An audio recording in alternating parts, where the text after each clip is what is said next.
Well, we got to be better. We've been better this year. I got to do a better job preparing our team. I told them that in the locker room. The buck stops with me. I didn't have us prepared for how to guard them, which is the thing that I'm the most frustrated with. Didn't have us prepared to how to attack them with their changing defenses. I thought as the game wore on, it got more and more frustrating to us as a group and took us more and more away from who we are. Early on, I thought we got good shots. They just didn't kind of drop, and we let that affect us from kind of staying organized and playing the way that we practice every day. But I got to have us more prepared for every game. And I didn't have us prepared tonight, and that's on me. I think, listen, I'm not pleased with how we played. I'm not pleased with the way that we handled a tight game in the second half. But I think we got to take a step back and give some credit to Monmouth. King Rice is one of my dearest friends in the world, one of my best friends in college basketball. He had his team ready. They're playing together. They play hard. They played harder than us tonight. And I think you got to tip your cap to them and give them credit because they're a good basketball team and they're going to have a great year. So I'm really happy for him. And then obviously when you play against a family member, listen, our family's not set up in a way that you ever want to lose to anybody. In fact, you want to beat your family sometimes more than anybody in the world. But when it's all said and done, I'm happy as heck for my brother. I'm really proud of the player he's become. And we're a difficult matchup for him with all of our size. We tried to make it really tough on him, and I thought he did a nice job tonight. So I am happy for him as mad as I am for us. You did a good job on Pappas, or at least didn't really let him fully get going. Is that what maybe allowed some of the other guys to carry some of the load for them? That was a huge key to the game. You think he's the guy that can come in and make this really interesting. And, the two times we don't find him in transition, he makes some really key shots. And so I did think in the half court at times we did a nice job. But we didn't do a nice job guarding tonight overall, even though I thought we did a nice job of making his life pretty difficult. Was switching defenses the way they did something they had showed a lot? I mean, it looked like maybe surprised a little bit the way they were blitzing ball screens at times. Yeah, and we talked about it with the team. We probably didn't work on it enough, which is why I'm kind of kicking myself a little bit right now, Chad. They've shown the ability to run and jump the ball coming up the floor. They've shown the ability to trap a ball screen. They've played 2 possessions of zone this year, so we didn't really think we'd see zone. But we talked about that as a staff, and we kind of said, hey, if they run and jump us, I think it opens up the floor for us to go attack and play. We addressed it briefly in practice yesterday, showed film of it after pregame meal today, and also talked about the trap and ball screens and talk about it get outlets, and then you have a chance to attack. Well, I didn't think until JD got that layup late that we attacked one of their traps at any time today.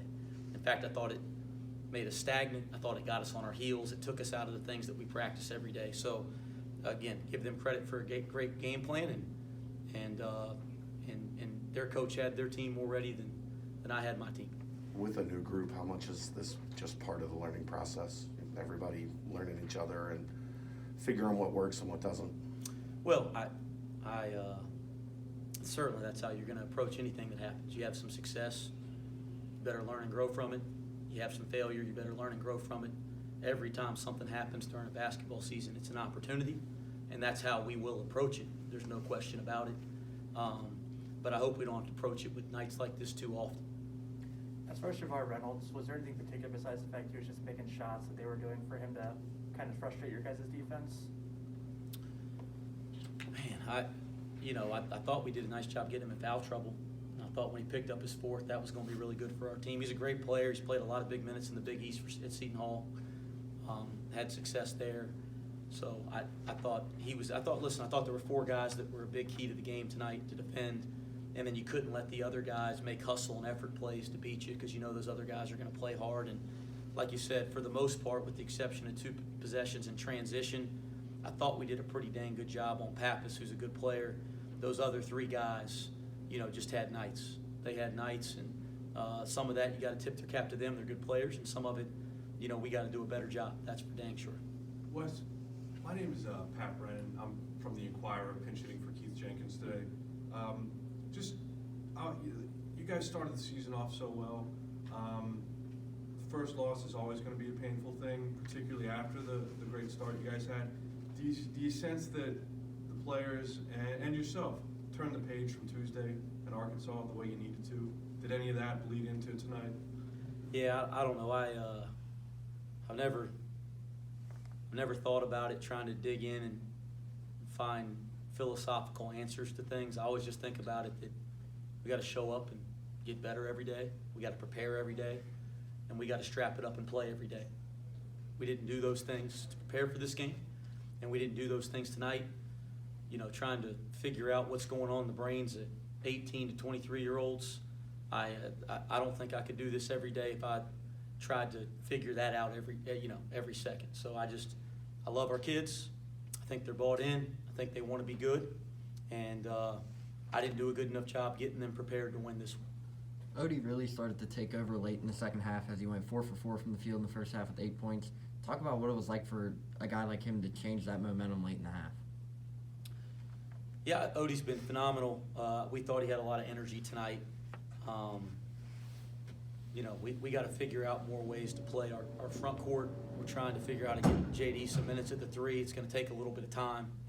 And the more minutes we get him there, the more minutes we can get for Odie and Hayden and Duel and Vic, because those 4 guys are pretty good. But Odie's been really consistent here over the start of the year. And he definitely brought some energy and some activity tonight, as he's kind of done the whole season thus far. Going with Hayden down the stretch, was that something matchup-wise that you saw, or is that just a trust level you have with him with the close game, or? Yeah, I think, you know, that's been consistent here down the stretch. I just trust he's going to be in the right position defensively. I trust that he's going to communicate the right things. If he makes a mistake, it's not going to be for lack of focus or effort. And then I like his rim presence. You know, I mean, he can get out on the floor and contest a 3. He can make a play at the rim. I thought he had an unbelievable block. Now I'm 60 feet away. Usually the referee's got a better look at it than me, so I'm not complaining about the call.